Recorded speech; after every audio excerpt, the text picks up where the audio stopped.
Assalamualaikum warahmatullahi wabarakatuh.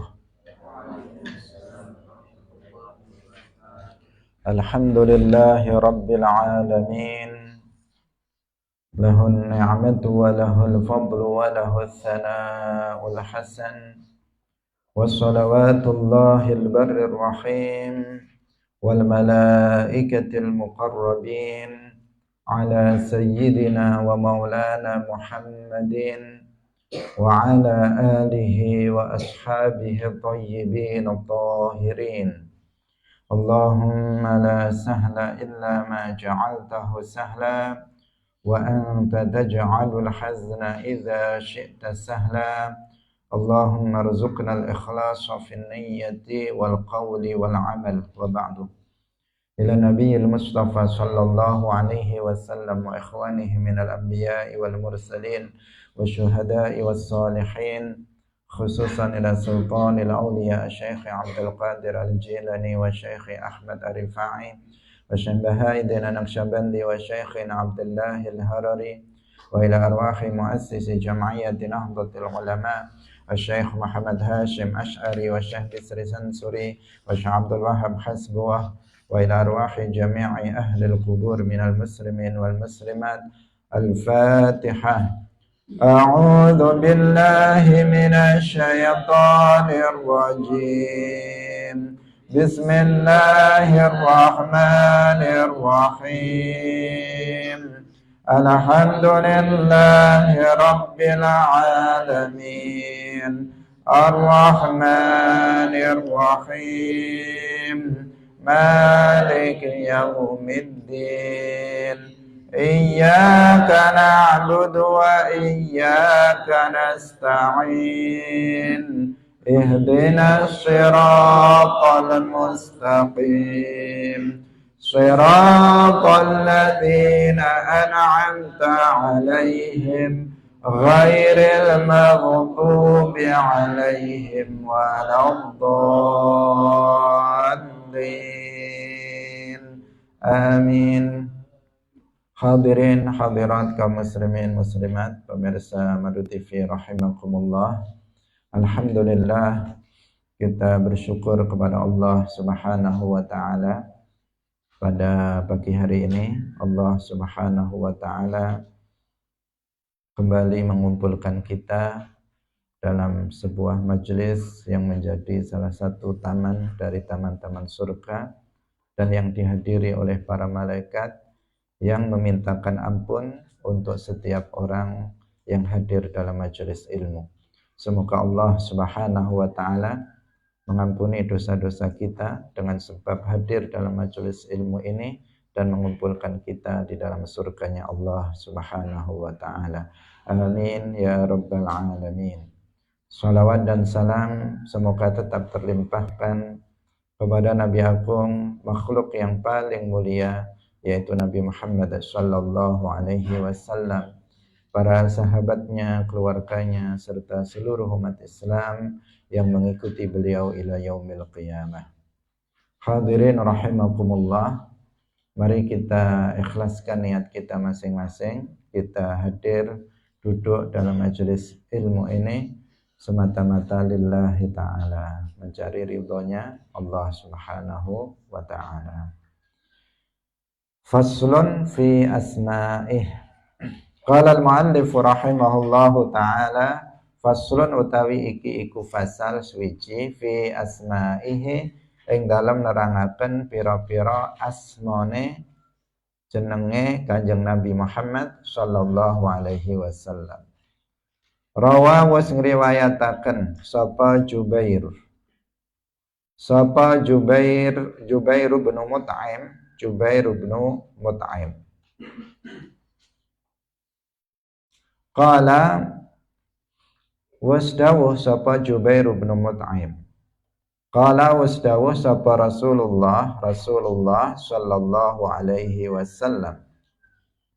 Inni satemene ingsun, ana ya ingsun iku Muhammadun Muhammad. Wa ana lan utawi ingsun iku Ahmadu Ahmad. Wa ana lan utawi ingsun iku al-mahi alladzi alladzi kang yamhu kang ngapus sapa Allahu Gusti Allah biya kelawan ingsun al-kufra ing kekufuran. Wa ana lan utai ingsun iku al-hasyiru al-hasyir alladzi kang hasyara kang ngumpulaken annasa ing manungsa. Wa ana lan utai ingsun iku al-aqibu al-aqib alladzi kang laisa kang ora ana ba'di ing dalem sause ingsun nabiyyun iku ba'di ing dalam sawise ingsun nabiyyun utawi nabi. Warawa lan wis ngriwataken sapa Abu Musa ay al-Asy'ari, Abu Musa al-Asy'ari, Abdullah bin Qais. Qala dawuh sapa Abu Musa sama wis jenengaken lana maring kita sapa Rasulullah sallallahu alaihi wasallam. Maksudnya nyebut asma. Sama wis nyebut asma lana maring kita sapa Rasulullah sallallahu alaihi wasallam nafsahu atau jenengaken juga bisa nafsahu ing awak dhewe ne Kanjeng Nabi asma'ah ing pira-pira asma. Minha iku setengah saking asma ma utawi barang hafidna kang wis apal sapa kita. Faqala oleh dawuh sapa Kanjeng Nabi ana utawi ingsun iku Muhammadun Muhammad wa ana lan utawi ingsun iku Ahmadu Ahmad wal muqaffi lan muqaffi wa nabiyyur rahmah lan nabi rahmah wa nabiyyut taubati lan nabi taubat wa nabiyyur rahmah lan nabi rahmah wa fi riwayatin lan iku ing dalam riwayat suci wa nabiyyul malhamah lan nabi malhamah wa hiyal maqtalah tegese wahya lan utai malhamah iku al maqtalah kang ngajak jihad kang nglakoni jihad sahihun rawahu muslimun wa rawa Jabir bin Abdullah qala wasdawa sapa Jabir ibn Abdullah qala wasdawa sapa Rasulullah sallallahu alaihi wasallam ana uta ingsun iku Ahmadu Ahmad wa ana lan uta ingsun iku Muhammadun Muhammad wa ana lan uta ingsun iku al-hasyiru al-hasyir wa ana lan uta ingsun iku al-mahi alladzi kang yamhu kang wis ngapus sapa Allahu Gusti Allah biya kelawan ingsun al-kufra ing kekufuran fa idza kana yaumul qiyamah fa idza kana mengko tatkalane ana apa yaumul qiyamati dina kiamat liwaul hamdi utawi genderane utawi liwaul hamdi iku mai sartane ingsun wa kuntu lan utawi ingsun iku imamal mursalin imame pira-pira rasul wa sahiba syafaatihim lan kang duweni syafaate umate mursalin wa samma lan was paring jeneng ing Kanjeng Nabi sapa Allahu azza wa jalla fi kitabihi ing dalam kitab Allah al-aziz basyiran wa nadhira raufun lan rauf wa rahimun lan rahim wa rahmatan lil alamin lan rahmatan lil alamin. Hadirin rahimakumullah, pagi hari ini kita membahas tentang nama-nama Rasulullah sallallahu alaihi wasallam. Beliau tidak hanya memiliki satu nama, tetapi beliau memiliki nama yang sangat banyak. Dan banyaknya nama untuk Rasulullah sallallahu alaihi wasallam itu membuktikan kemuliaan Rasulullah sallallahu alaihi wasallam. Diriwayatkan dari Jubair ibnu Mut'im, beliau mengatakan bahwa Rasulullah sallallahu alaihi wasallam mengatakan inni ana Muhammad. Sesungguhnya aku ini adalah Muhammad. Ini yang sangat terkenal. Nama ini yang paling terkenal yang sering kita sebut bahwa beliau adalah Muhammad. Muhammad ini sebelum Nabi Muhammad sudah ada 14 orang yang diberi nama dengan nama ini, Muhammad. Muhammad.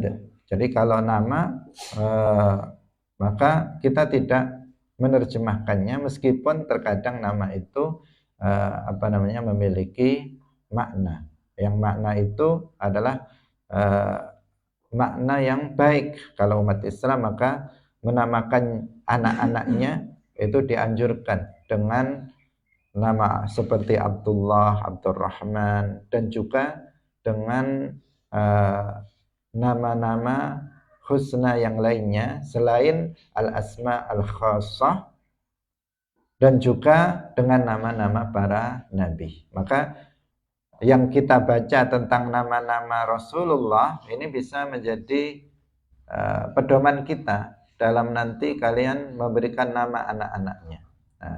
Dengan nama Muhammad atau Ahmad, atau misalnya nama-nama dari nabi yang lainnya yang akan kita sebutkan nanti.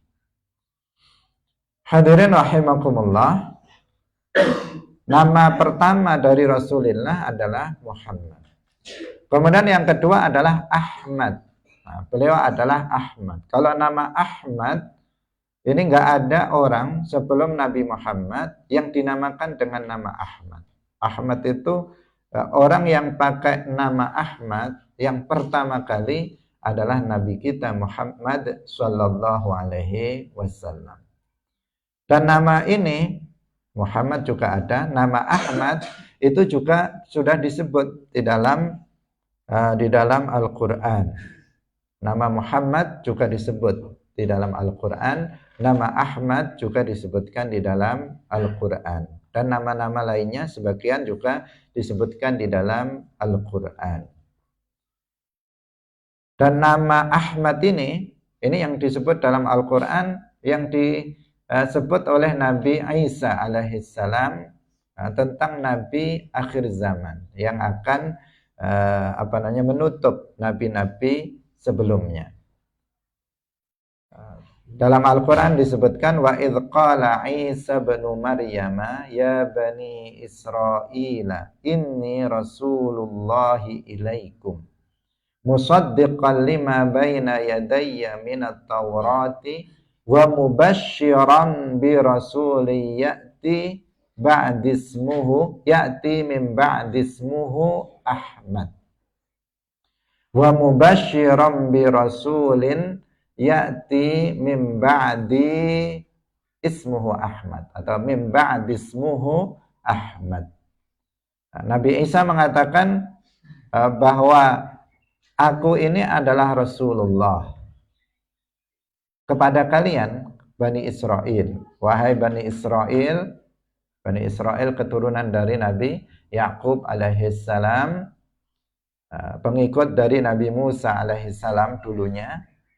Kemudian datang Nabi Isa alaihissalam menyuruh kepada Bani Israel, sesungguhnya aku ini adalah utusan Allah kepada kalian, wahai Bani Israel, musaddiqan lima baina yadayya minat taurati, yang kami membenarkan apa yang ada di hadapan kita, yaitu kitab Taurat yang dibawa oleh Nabi Musa alaihissalam, Taurat yang asriyah, yang asri. Wa mubasyiran bi rasulin, dan aku memberikan kabar gembira kepada kalian dengan akan datangnya seorang rasul setelahku, ya'ti min ba'di ismuhu Ahmad. Aku memberikan kabar gembira kepada kalian tentang akan datangnya seorang rasul setelahku, namanya adalah Ahmad.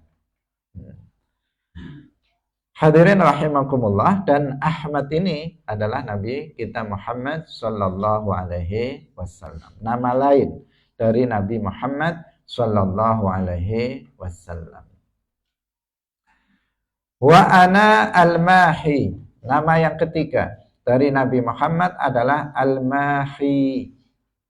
Apa maknanya al-mahi? Dia nama tetapi dia memiliki makna. Semuanya juga memiliki makna. Tetapi Nabi menjelaskan maknanya di sini, alladzi yamhullahu biyal kufra. Saya adalah al-mahi yang denganku Allah Subhanahu wa taala itu menghapus kekufuran. Maksudnya menghapus kekufuran di dunia ini, di sebagian tempat di dunia ini. Karena tidak semua kekufuran hilang dengan datangnya Rasulullah Shallallahu Alaihi Wasallam. Tapi kita tahu sebelum datangnya Rasulullah Shallallahu Alaihi Wasallam itu jahiliyah. Apa maknanya jahiliyah? Tidak ada seorang Muslim pun yang hidup di muka bumi ini. Artinya nggak ada di muka bumi ini seorang Muslim yang hidup di atas daratan ini. Karena kalau Nabi Khadir itu ada di lautan. Ya, tidak ada di atas daratan di muka bumi ini seorang Muslim pun. Itu di masa jahiliyah sebelum diutusnya Rasulullah Shallallahu Alaihi Wasallam. Masanya adalah 500 tahun. Setelah Nabi Isa alaihi salam diangkat ke langit yang kedua, lambat laun kemudian para muridnya meninggal dunia, begitu seterusnya sampai kemudian nggak ada seorang Muslim yang hidup di daratan di muka bumi ini. Artinya dunia ini penuh dengan kekufuran, gelap. Dunia ini gelap, tidak ada keimanan, tidak ada Islam, yang penuh adalah dengan kekufuran. Kemudian Rasulullah Shallallahu Alaihi Wasallam diutus oleh Allah Subhanahu Wa Taala membawa risalah kenabian, maka hilanglah sebagian kekufuran di muka bumi ini disebabkan Nabi Muhammad Shallallahu Alaihi Wasallam. Karena Islam kemudian dari Al-Madinatul Munawwarah menyebar ke seluruh dunia. Sebagian disebarkan dengan peperangan, sebagian disebarkan dengan cara damai ke seluruh pelosok dunia. Sehingga di berbagai tempat itu mereka masuk Islam. Hampir tidak ada di daerah di bumi ini yang tidak pernah mendengar Islam. Hampir tidak ada. Karena siapa? Karena Rasulullah Shallallahu Alaihi Wasallam. Bahkan Islam sampai ke Indonesia, negara kita yang kemudian mayoritas penduduknya itu beragama Islam. Penyebabnya adalah Rasulullah Shallallahu Alaihi Wasallam. Tetapi ada di sebagian daerah yang kemudian tetap ada kekufuran di sana. Di sebagian daerah di Indonesia, di sebagian daerah di Eropa, di sebagian daerah di Amerika, di Asia, itu di Afrika masih ada daerah-daerah yang di sana penuh dengan kekufuran, mereka menyembah kepada selain Allah. Maka yang dimaksud dengan beliau adalah Al-Mahi, yang Allah menghapus kekufuran dengan sebab beliau, artinya menghapus kekufuran di sebagian daerah, di sebagian negara, di sebagian tempat di muka bumi ini, tidak di seluruh muka bumi ini. Karena memang faktanya masih ada kekufuran di muka bumi ini. Bahkan kalau dijumlahkan orang Islam dengan orang kafir, maka orang kafir lebih banyak daripada orang Islam. Orang kafir dengan berbagai macam agama batil yang mereka anut, jika ditambahkan mereka, kemudian umat Islam seluruh dunia, maka umat Islam kalah banyak dibandingkan dengan mereka. Hadirin rahimakumullah. Inilah makna nama Nabi Al-Mahi. Karena itulah maka kita bersyukur kepada Allah Subhanahu wa taala dengan diutusnya Rasulullah Shallallahu Alaihi Wasallam, sebab dengan itu maka kita bisa mendapatkan nikmat Islam. Wa ana al-hasyiru alladhi hasyaran nas. Saya, kata Nabi, adalah al-hasyir. Nama Nabi yang keberapa? Yang keempat adalah al-hasyir. Al-hasyir artinya bahwa Nabi Muhammad sallallahu alaihi wasallam adalah orang yang pertama kali dibangkitkan dari dalam kuburnya, dan beliau yang pertama kali nanti akan dikumpulkan di mahsyar. Awwalu, beliau mengatakan ana awwalu man yunshaqqu anhul qabr. Aku adalah orang yang pertama kali dibukakan kubur. Artinya ketika pernah kita telah jelaskan di majelis ini, ketika malaikat Israfil meniup sangkakalanya yang kedua, maka al-ba'tsu, khurujul mauta minal kubur, maka orang-orang yang mati dari dalam kubur, orang-orang yang mati itu keluar dari dalam kuburnya.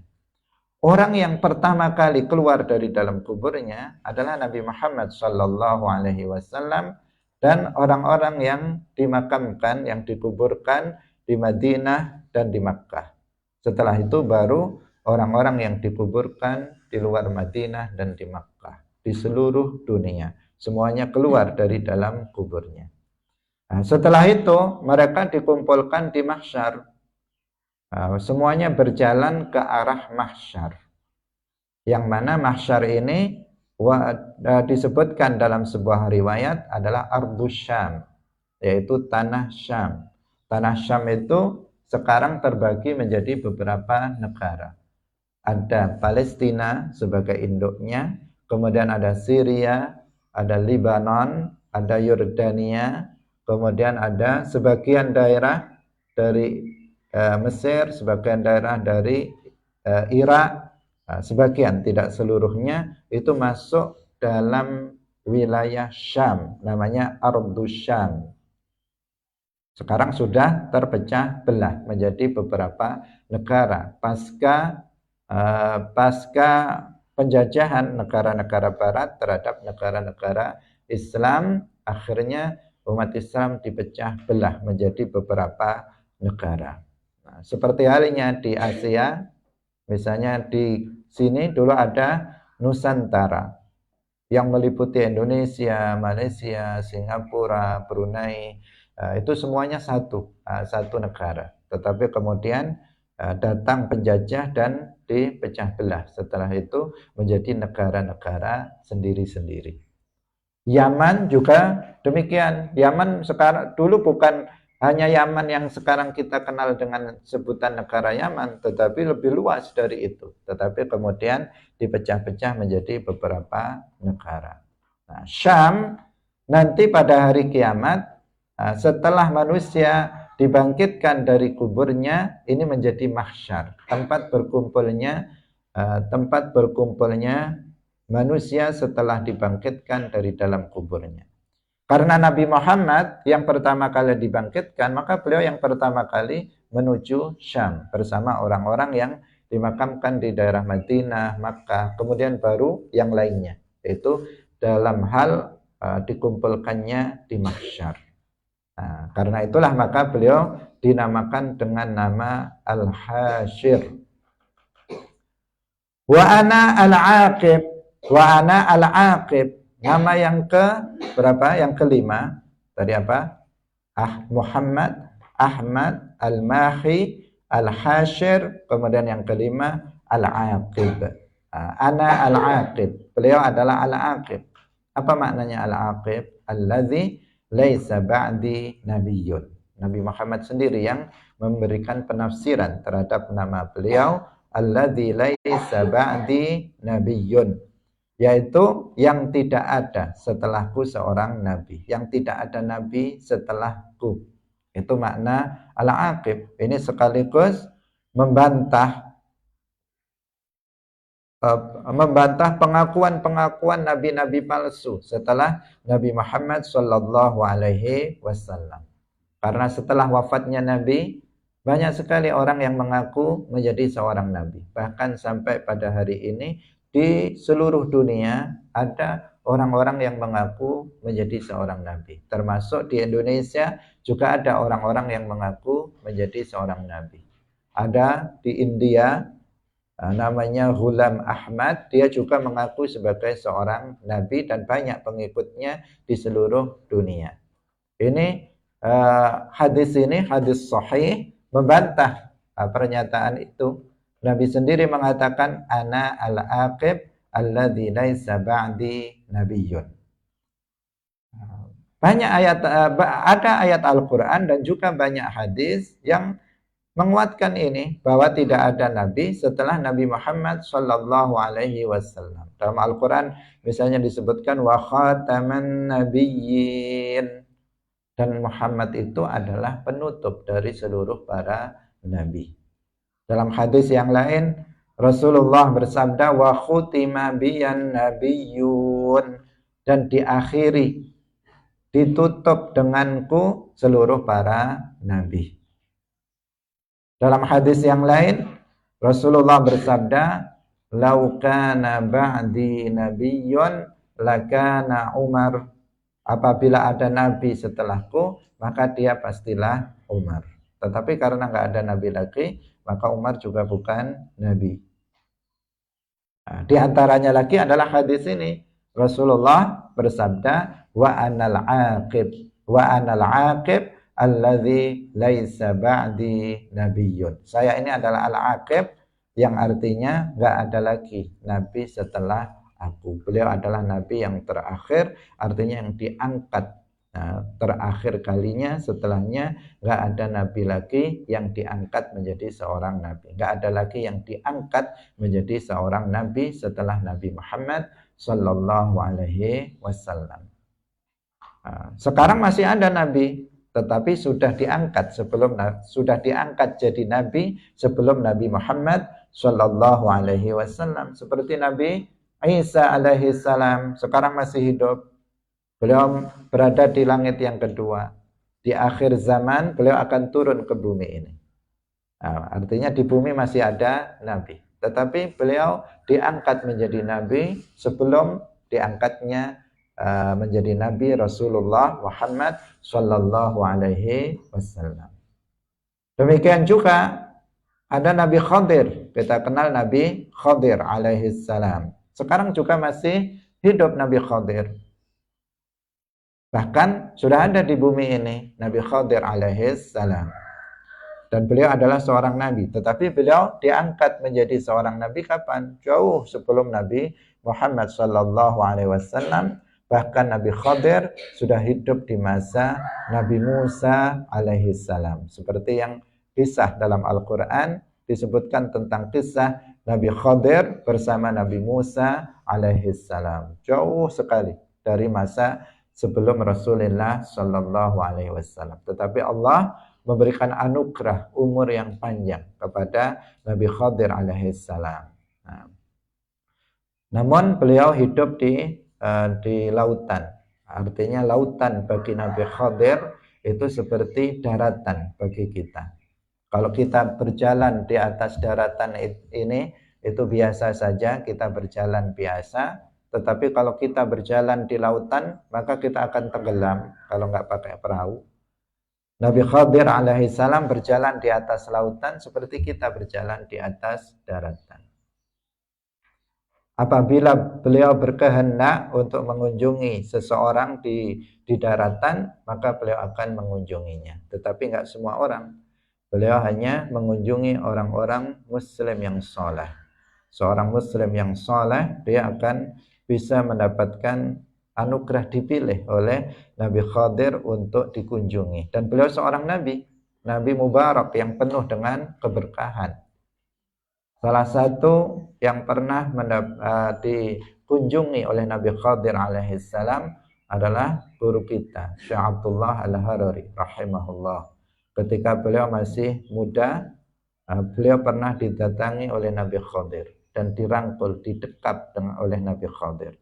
Sehingga setiap dengan berkahnya Nabi Khadir, setiap yang beliau hafalkan tidak akan hilang lagi. Sehingga beliau berumur 7 tahun sudah hafal Al-Quran. Berumur 14 tahun sudah hafal Al-Kutub As-Sittah dalam hadis, bahkan lebih. Sahih Bukhari, Sahih Muslim, Sunan Abu Dawud, Sunan Nasa'i dan sebagainya. Hafal matnan wa sanadan.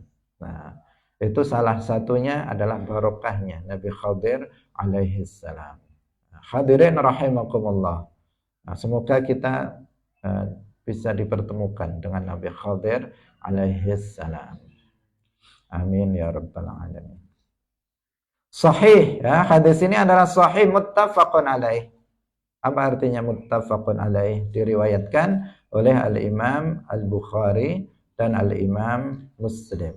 Artinya hadis ini dari sisi kesahihannya itu pada derajat yang paling tinggi. Karena hadis sahih yang paling tinggi itu apabila diriwayatkan oleh dua imam, Al-Bukhari dan Muslim. Baru kemudian yang diriwayatkan oleh Al-Bukhari, baru kemudian yang diriwayatkan oleh Imam Muslim, baru yang kemudian diriwayatkan oleh selain Bukhari dan Muslim dengan mengikuti syarat Bukhari dan Muslim. Kemudian setelah itu baru yang diriwayatkan oleh selain Bukhari dan Muslim mengikuti syarat Bukhari, baru kemudian yang diriwayatkan selain Imam Bukhari dan Muslim mengikuti mengikuti syarat Muslim. Begitu seterusnya sebagaimana dijelaskan di dalam kitab-kitab Mustalahul Hadis. Hadis ini muttafaqun alaih. Kalau kita sebut muttafaqun alaih, maka artinya rawahul Bukhari wa Muslim atau rawahu syaikhani, maka yang dimaksud adalah rawahul Bukhari wa Muslimun. Wa rawa Abu Musa yang dimaksud Al-Asy'ari, Abu Musa Al-Asy'ari. Nama kunyah beliau, nama aslinya adalah Abdullah ibnu Qais. Jarang di antara kita yang tahu nama asli dari Abu Musa Al-Asy'ari, karena yang terkenal itu ya Abu Musa Al-Asy'ari. Tapi siapa nama Abu Musa Al-Asy'ari itu? Namanya adalah Abdullah ibnu Qais. Qala, beliau mengatakan Rasulullah Shallallahu Alaihi Wasallam menamakan dirinya atau menyebut nama-nama dari nama beliau di hadapan kami. Dari Nabi di hadapan para sahabat, beliau menyebut nama-nama beliau. Sebagian dari nama-nama itu aku menghafalnya. Artinya berarti nama yang beliau sebut banyak. Di antaranya ada yang beliau hafal, di antaranya beliau mengatakan Ana Muhammad. Saya adalah Muhammad, wa ana Ahmad, tadi sudah kita jelaskan, wal muqaffi, saya adalah al-muqaffi. Al-muqaffi itu maknanya sama dengan al-aqib, yaitu yang tidak ada nabi setelahku. Al-muqaffi artinya penutup para nabi, tidak ada yang diangkat menjadi nabi setelahnya. Wa nabiyyut taubah, aku adalah nabiyyut taubah. Ini nama beliau juga. Nabiyyut taubah artinya seorang nabi yang mengajak manusia untuk bertaubat kepada Allah Subhanahu wa taala. Apabila kita melakukan sebuah dosa, sebuah kesalahan, maka Rasulullah mengajak kita untuk bertaubat. Selama seseorang itu tidak jatuh kepada kekufuran, kesyirikan, jika seseorang mau bertaubat dari dosa yang pernah dilakukannya, maka Allah Subhanahu wa taala akan mengampuninya. Rasulullah bersabda, "At-taibu minadz-dzanbi kaman la dzanbalah." Orang yang bertaubat dari dosa seperti orang yang tidak memiliki dosa sama sekali. Apa artinya taubat? Taubat artinya menyesal. Menyesal di dalam hati telah melakukan maksiat kepada Allah Subhanahu wa taala. Kita semuanya selain para nabi itu tidak maksum. Kita semuanya selain para nabi itu tidak maksum, tidak dijaga oleh Allah dari dosa. Mungkin saja kita melakukan dosa. Kalau kita bukan hanya mungkin, pasti kita melakukan dosa. Para wali saja, seperti yang pernah kita jelaskan, mereka mungkin secara akal jatuh kepada maksiat, jatuh kepada dosa. Apalagi kita yang orang biasa, maka banyak sekali dosa yang pernah kita lakukan di dunia ini. Tetapi Allah Subhanahu wa taala rahmatnya, ampunannya sangat luas. Karena itulah maka Rasulullah Shallallahu Alaihi Wasallam mengajak kita bertaubat dari dosa-dosa, bertaubat dari dosa-dosa yang pernah kita lakukan.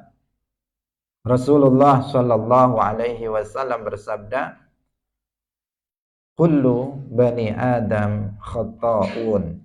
Setiap manusia itu pasti melakukan kesalahan-kesalahan.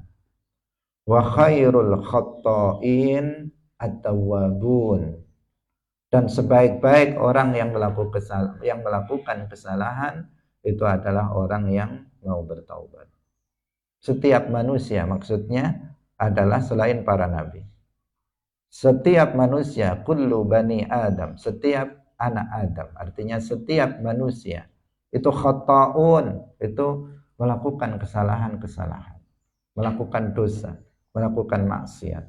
Baik maksiat yang dilakukannya itu adalah maksiat kecil ataupun maksiat yang dilakukannya adalah maksiat yang besar. Tetapi selain para nabi dimungkinkan mereka itu melakukan kesalahan. Dan Nabi mengatakan wa khairul khatta'in at-tawwabun. Sebaik-baik orang yang melakukan dosa adalah yang mau bertaubat. Setiap kali kita melakukan dosa, maka kita bertaubat darinya. Setiap kali kita jatuh dalam maksiat, kita bertaubat darinya. Begitu seterusnya. Tidak menunggu lama. Langsung begitu kita melakukan maksiat, langsung kita bertaubat dari dosa itu. Kita melakukan dosa yang lainnya lagi, kita bertaubat dari dosa tersebut. Begitu seterusnya. Apabila seseorang bertaubat dengan sebenar-benarnya, taubatan nasuha, dia betul-betul menyesali perbuatan maksiat yang dilakukannya karena Allah, karena dia telah bermaksiat kepada Allah bukan karena lainnya, maka Allah Subhanahu wa ta'ala akan mengampuni dosa-dosa dia. Maka kita nggak boleh untuk putus asa. Rahmat Allah sangat luas, ampunan Allah sangat luas. Kita yang pendosa tidak boleh berputus asa. Kita harus tetap semangat untuk kemudian diiringi dengan taubat atas dosa-dosa yang pernah dilakukan. Hadirin rahimakumullah. Wa nabiyur rahmah.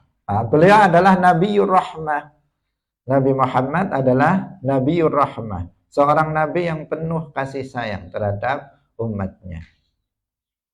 Rasulullah Shallallahu Alaihi Wasallam seorang nabi yang luar biasa. Kalau kita mengikuti sejarah kehidupan Rasulullah Shallallahu Alaihi Wasallam, kita mengikuti, mempelajari bagaimana akhlak Rasulullah Shallallahu Alaihi Wasallam, maka kita akan mengetahui betapa Rasulullah itu sangat menyayangi umatnya. Beliau sangat menyayangi umat manusia. Bahkan disebutkan di dalam hadis bahwa Rasulullah Shallallahu Alaihi Wasallam itu diberikan dua pilihan oleh Allah Subhanahu wa ta'ala. Ini terkait dengan keselamatan umat Nabi Muhammad nanti di akhirat. Karena Nabi Muhammad menginginkan kebaikan dunia akhirat untuk umatnya. Banyak hal-hal yang beliau khawatirkan terjadi pada umatnya, dan beliau senantiasa berdoa untuk umatnya, untuk kebaikan umatnya. Beliau diberikan dua pilihan, antara syafaat dan antara separuh dari umatnya itu masuk ke dalam surga. Beliau bersabda, khuyirtu baina syafa'ati wa yadkhulu nisfu ummati al-jannah. Aku diberi pilihan oleh Allah antara syafaat dan antara separuh dari umatku masuk ke dalam surga.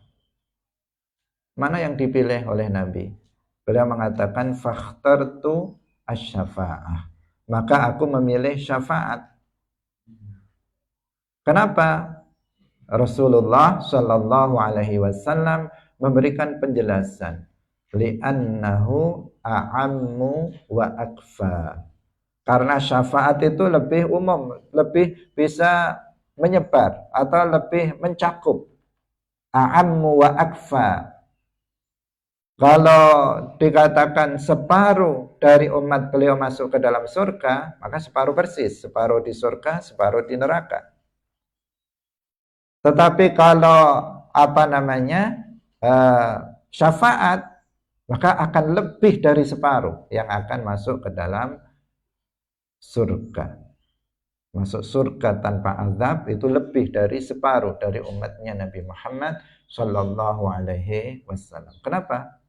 Karena mereka umat Islam ahlul kabair, umat Islam pelaku dosa besar, mereka bisa tidak masuk ke dalam neraka. Padahal mereka yastahiqqul azab.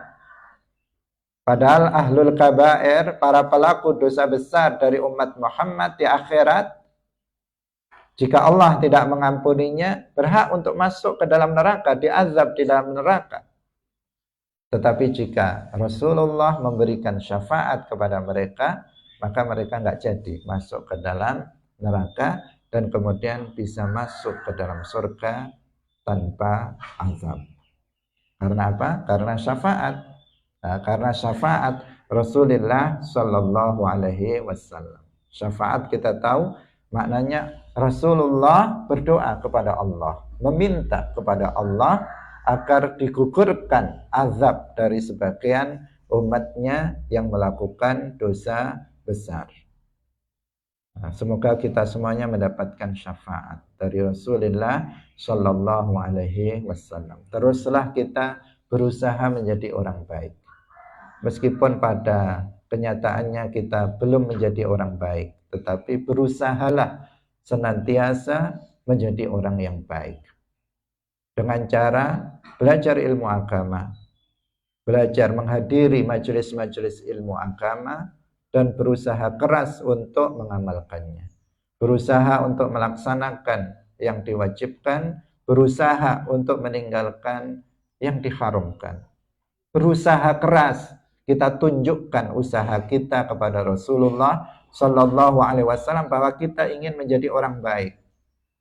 Tetapi jika pada akhirnya sebagian kita kemudian terpeleset, jatuh dalam kemaksiatan, jatuh dalam dosa, maka semoga Rasulullah Sallallahu Alaihi Wasallam memberikan syafaat kepada kita nanti fi yaumil qiyamah, sehingga kita tidak merasakan azab neraka. Amin ya rabbal alamin.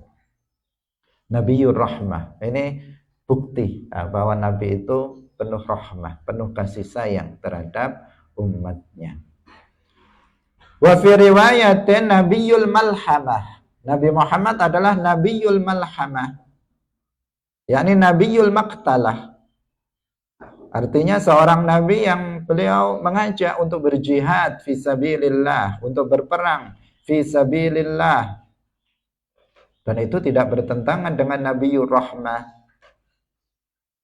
Nabiyur Rahmah dengan Nabiyul Malhamah itu tidak bertentangan.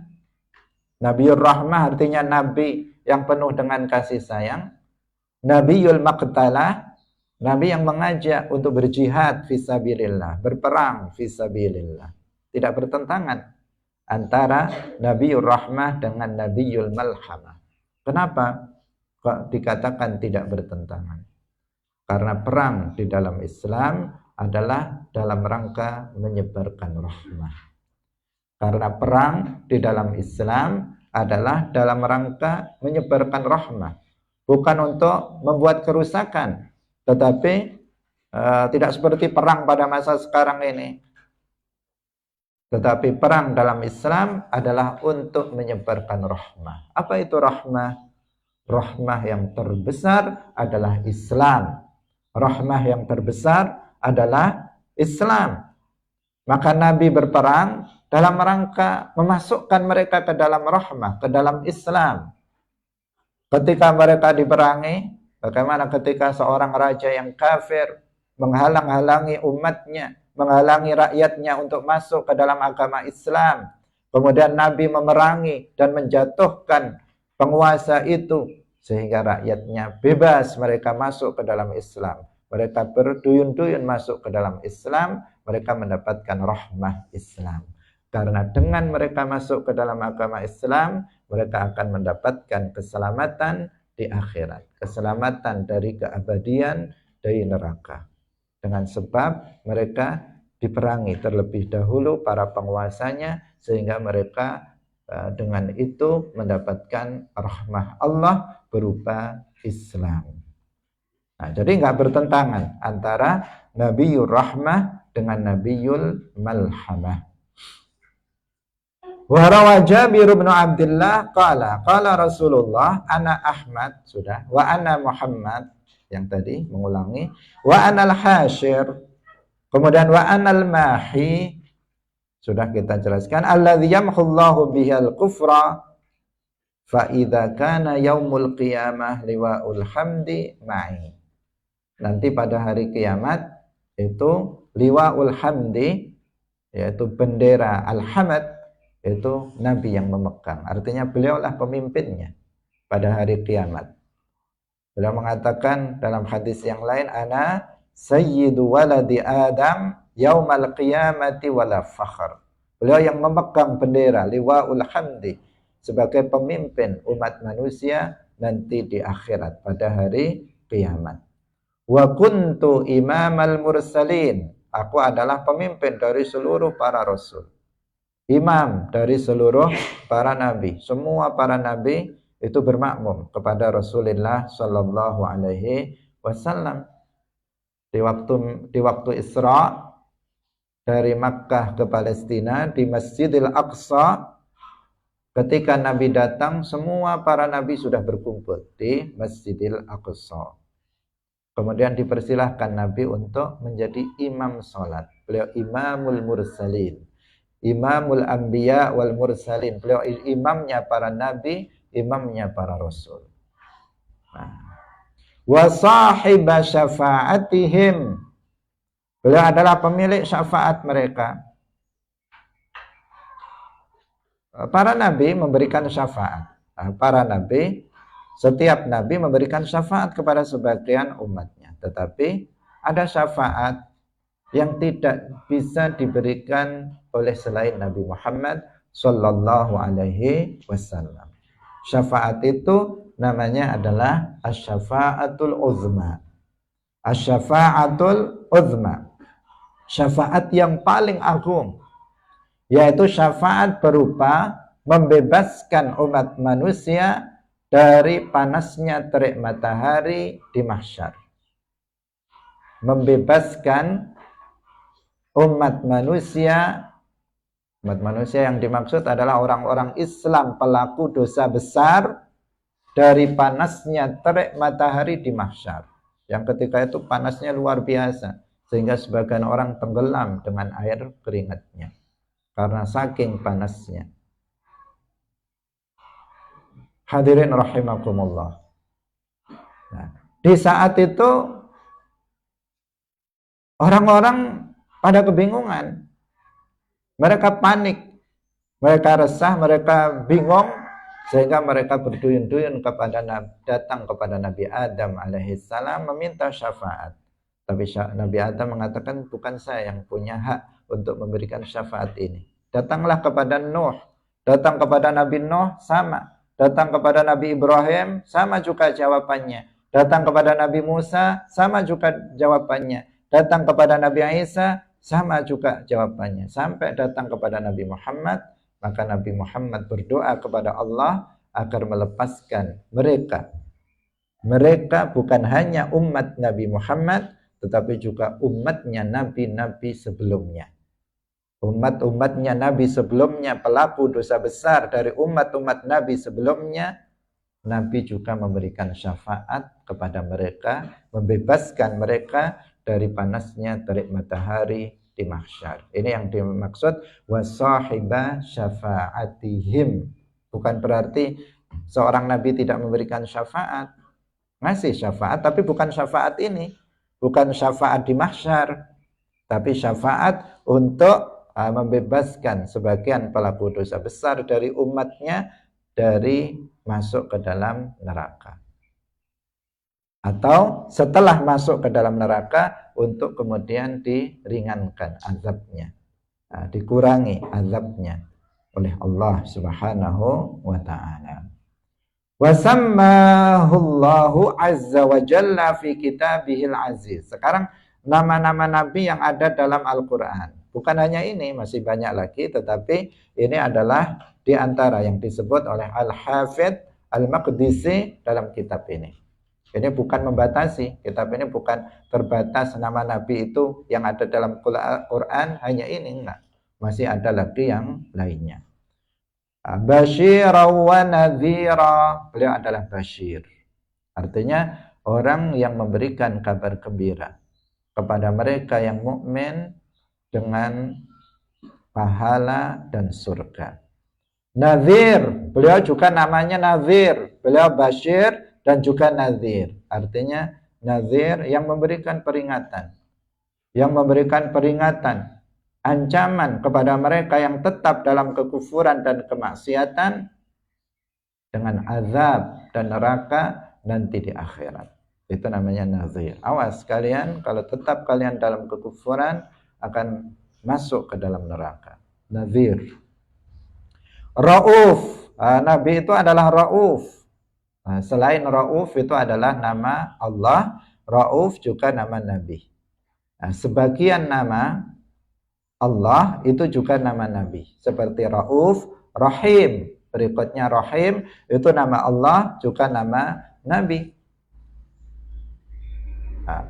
Tetapi maknanya berbeda. Maknanya ketika itu diperuntukkan untuk Allah, berbeda apabila diperuntukkan untuk Nabi Muhammad Sallallahu Alaihi Wasallam. Karena nama-nama Allah itu ada dua bagian. Ada al-asma al-khassah, nama-nama yang khusus untuk Allah. Tidak boleh selain Allah dinamakan dengan nama itu.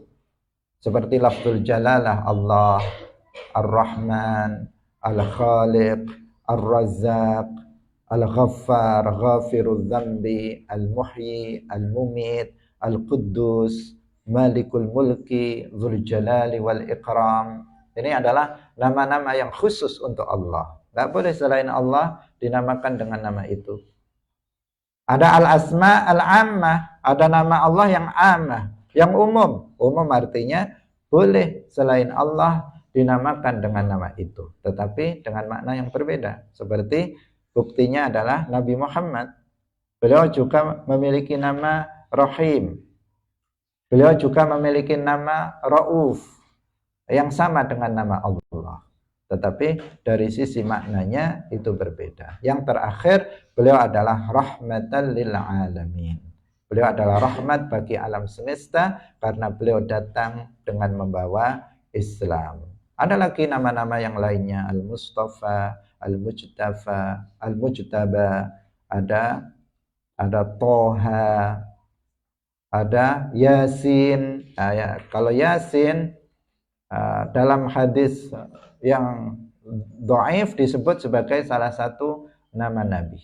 Tapi nggak ada hadis sahih yang menyebut bahwa Yasin adalah salah satu dari nama Nabi.